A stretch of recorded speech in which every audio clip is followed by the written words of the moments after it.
kita pada hari ini. Ayo bersama-sama kita membaca doa. Untuk ketua kelas silakan dipimpin doanya. Sebelum kita berdoa,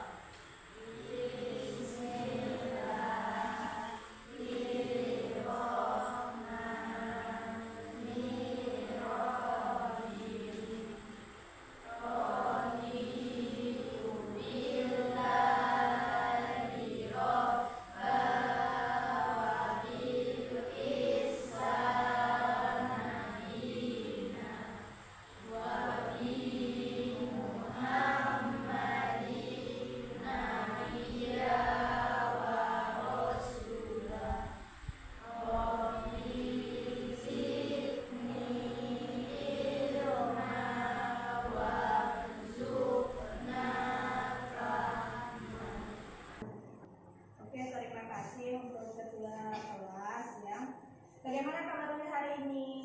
baik. Hadir semua? Hadir. Alhamdulillah. Nah, sebelum masuk ke pembelajaran kita pada hari ini, ayo tempat duduknya dirapikan terlebih dahulu.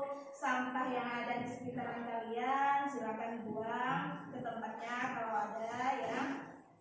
Nah, sekarang biar lebih semangat mengikuti pelajaran kita pada hari ini. Ayo semua sama-sama kita tepuk semangat.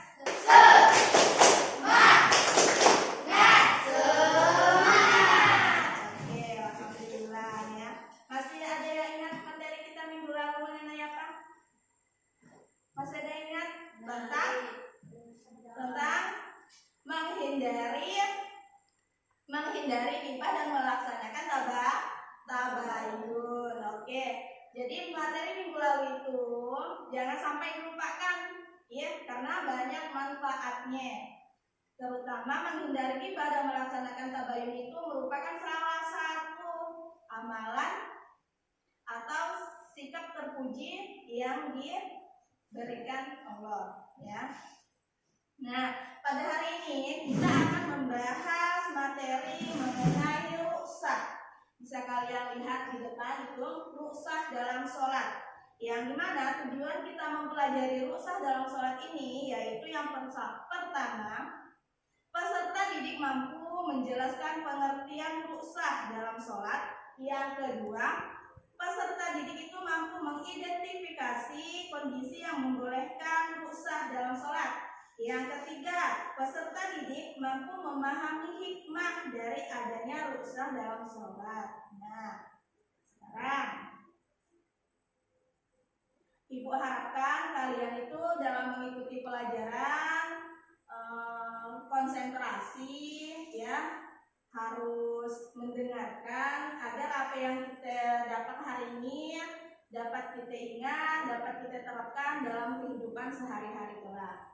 Coba kalian perhatikan di depan, sini ada PPT ruksah dalam sholat. Apa itu ruksah dalam sholat? Ada yang pernah mendengar kata ruksah? Pernah tidak? Nah, iya. Yang dimana ruksah dalam sholat itu berarti keringanan atau kemudahan yang diberikan Allah kepada umatnya dalam melaksanakan sholat karena kondisi tertentu. PTT ini udah Ibu kirim juga di grup WA kita, WA kelas ya, jadi boleh kalian cek.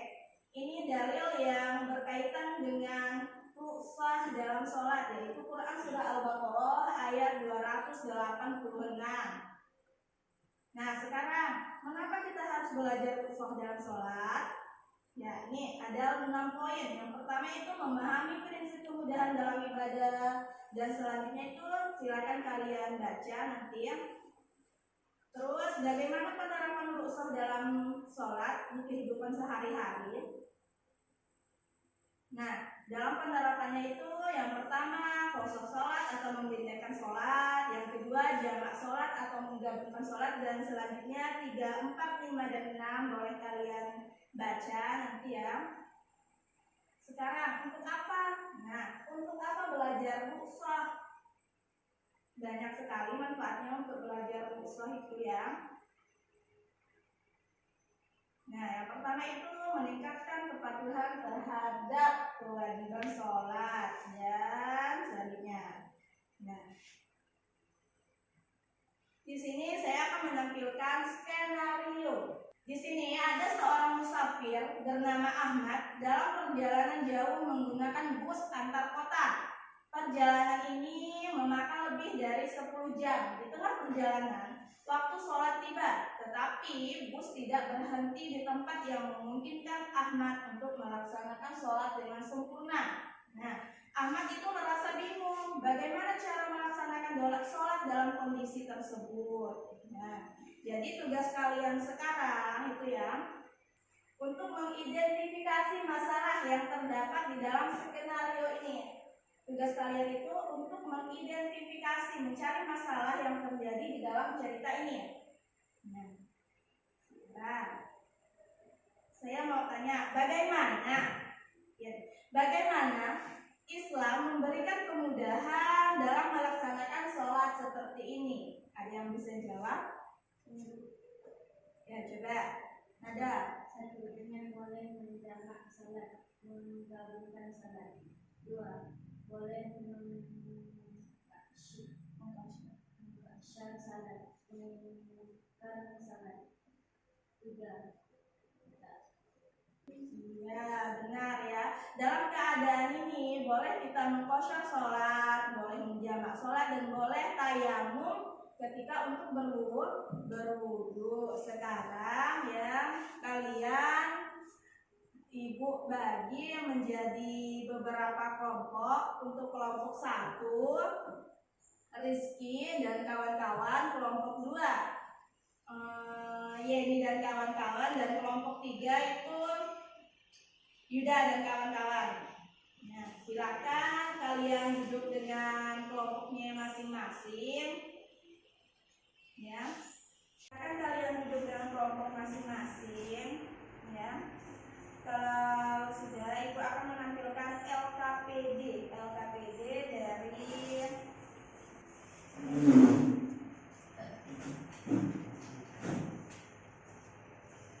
silakan kalian kerjakan sesuai dengan LKPD yang sudah saya ini.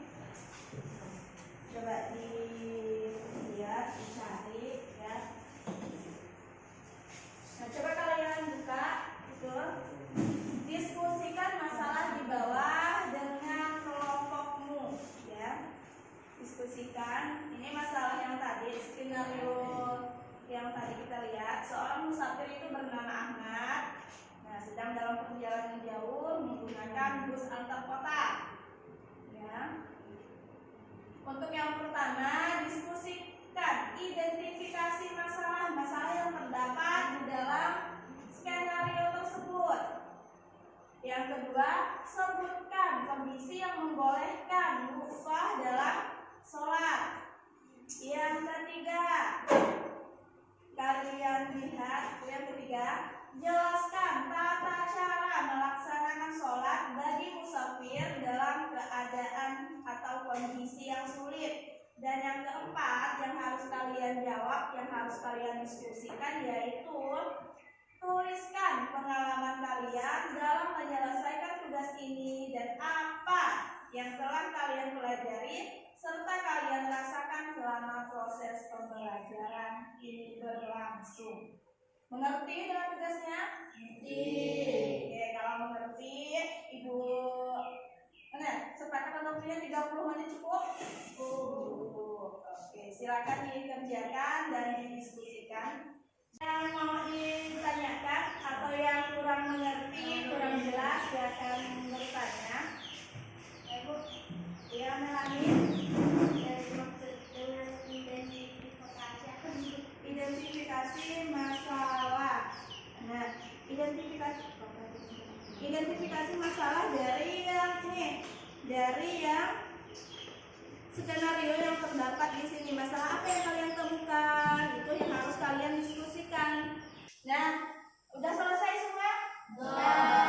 Kalau udah selesai, Ibu harapkan kalian untuk mempresentasikan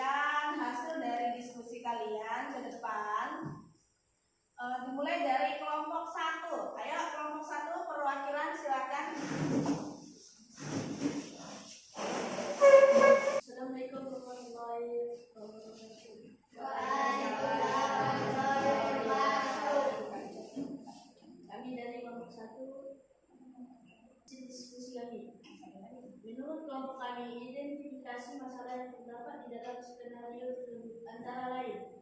Ahmad kesulitan melaksanakan sholat karena bus tidak berhenti di tempat yang memungkinkan.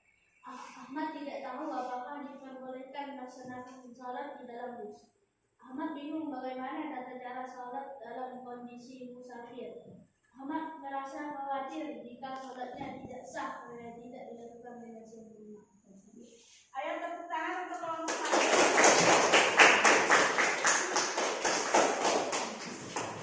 Mungkin ada yang ingin menanggapi jawaban atau hasil diskusi dari kelompok 1. Ada yang ingin menanggapi? Angkat tangan aja Ida. Ini Bu. Oke, ayo kelompok 3. Kelompok kami setuju dengan penjelasan kelompok 1. Namun menurut kami ada yang perlu diperjelas, yaitu mengenai tata cara sholat dengan isyarat ketika seorang benar tidak bisa bergerak. Terima kasih. Oke, tepuk tangan untuk kelompok 3. Kelompok 3 setuju dengan kelompok 1, tetapi kata kelompok 3 itu agar lebih memperjelas sholat yang apa juga? Sholat dengan isyarat mata dan gerakan saja. Kalau orang tersebut benar-benar tidak bisa melaksanakan sholat dengan sempurna. Oke. Sekarang dari pelajaran kita hari ini, apakah pembelajaran hari ini berkesan menurut kalian? Apakah masih ada materi yang tidak kalian mengerti? Oke, nah sekarang kalau demikian, ada yang bisa memberikan kesimpulan tentang materi kita hari ini? Oke, coba ya nih.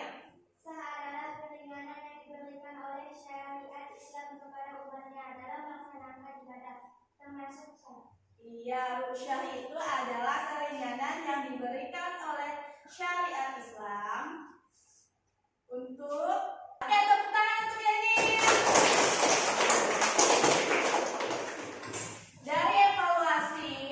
Dari evaluasi yang Ibu lakukan, dari hasil diskusi kalian tadi, tugas-tugas kalian, alhamdulillah semua mencapai KKM, berarti tuntas semua. Jadi apresiasi, tepuk tangan untuk kita semua. Untuk tugas pengayaannya ada Ibu kirim di WA grup kelas kita, jadi boleh kalian kerjakan di rumah, oke Ibu. Nah, jadi Ibu harapkan pelajaran yang kalian dapat hari ini, ya, harus kalian ingat, harus kalian terapkan. Jadi tidak ada alasan untuk kalian bermalas-malasan dalam melaksanakan ibadah, terutama sholat. Jadi tidak ada alasan kalian tidak melaksanakan sholat, karena sholat itu bisa dikerjakan atau bisa dilakukan dalam kondisi yang darurat sekalipun, ya. Contohnya sakit. Kalau kalian sakit tidak mampu untuk berdiri, kalian bisa melakukan sholat itu dengan duduk. Kalau tidak bisa duduk juga, berarti bisa melalui atau dengan berbaring.